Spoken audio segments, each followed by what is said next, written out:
අමාත්‍යාංශ නිවේදන අග්‍රාමාත්‍ය සහ ප්‍රතිපත්ති සම්පාදන ආර්ථික කටයුතු ලබා තරුණ හා සංස්කෘතික කටයුතු අමාත්‍ය ගරු රනිල් වික්‍රමසිංහ මහතා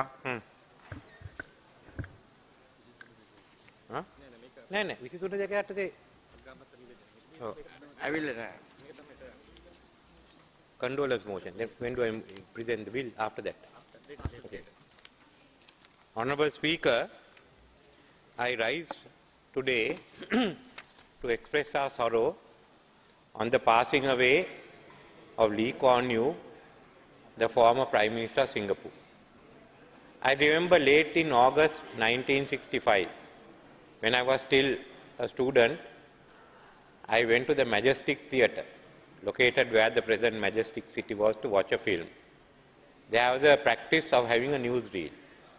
And the newsreel showed Lee Kuan Yew, the Prime Minister of Singapore, standing on the steps of the Municipal Hall, wearing a white trouser and a white shirt, and announcing in tears that their union with Malaya was called the Malaysia had broken up. Singapore was on its own, and they were not sure the Singapore would survive. 60 years later, Singapore has become one of the wonders of the world. How an island with no resources, only having its strategic location and its manpower, became the most competitive platform for value addition. A country which created a strong middle class, a country which retained the standards of a developed nation and a developed economy. All this was done by Lee Kuan Yew at a time when the market economy was not fashionable. But he also stressed on education, on health, on housing, full employment, and pension benefits and retirement benefits for all people in Singapore. This is the achievement of Lee Kuan Yew.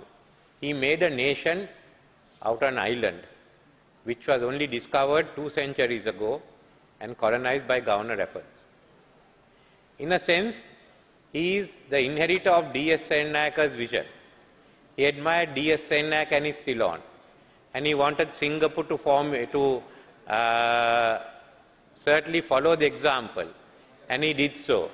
In a way, he is what we missed, and he stressed the need for national unity. He stressed the need for Singaporean identity, while recognizing and emphasizing the fact that the Chinese were in a majority. Nevertheless, Malay was kept as an official language, and Tamil was also recognized. He made it into a great trading nation, a success to the Srivijaya kingdom, which was one of the biggest trading nations in this region. His example was what was followed by J.R. Jayawardena in Sri Lanka and by Deng Xiaoping in China. The great Chinese economy became possible because of the visit he paid to Singapore. Similarly, we became a market economy following the example of Singapore. When we opened out, he sent his deputy, Goh Cheng, to study the economy of Ceylon, Sri Lanka.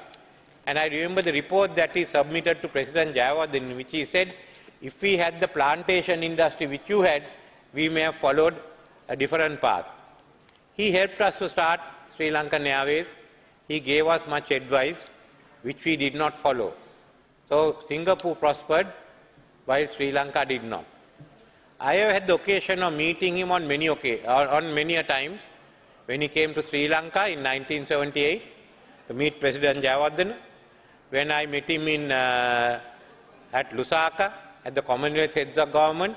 One of the many meetings I had with him in the different Commonwealth Heads of Government meetings that I attended, in the different discussions we had, when I accompanied the then Prime Minister and the subsequent President, Mr. Premadas, to Singapore, the meetings I had with him. I remember one occasion when he was here and he stayed with President Jayawardena at a private residence in Mirissa, Red Cliffs. He looked at Gamini Dissanayake, Lalith Asulath Mudali and me and said, I am under no illusion that I am the most popular person in Singapore. I am not the most popular person. There will be others who are more popular. But remember, I am the most credible. People know if I say something, I will do it. That is the way that I have done my politics. And his credibility stood the test of time. In 2002 and 2003, I had the occasion to meet him when I was Prime Minister, and he gave me some valuable advice. Last year, when I visited Singapore, it was clear he was in decline and he would not live for very much longer. Unfortunately, he has not lived to see the 60th anniversary of Singapore.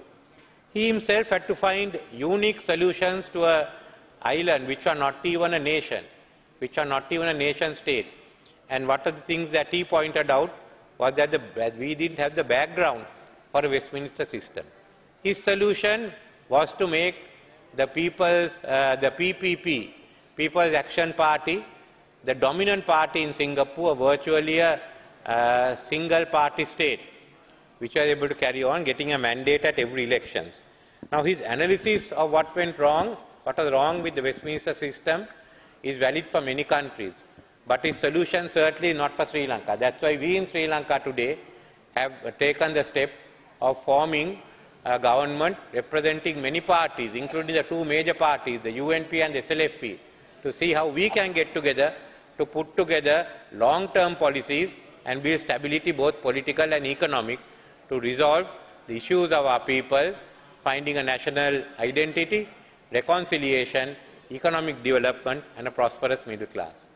So, at this moment, I thought I have risen here to express our condolences, and the best that we can do in remembering the late Lee Kuan Yew is to ensure that there is even closer friendship, closer cooperation, people to people, trade, economic, education, culturally, among these two nations, which are strategically located at two ends of the Bay of Bengal, and one in the passage between the Indian Ocean and the East Asia, the other in the middle of the Indian Ocean. Together, there is much more that we can achieve. Singapore has reached out to us. We should reach out to Singapore and continue to build on it. I'd like, on this occasion, to have you express our condolences to the government of Singapore and to his Prime Minister, the son of late Lee Kuan Yew.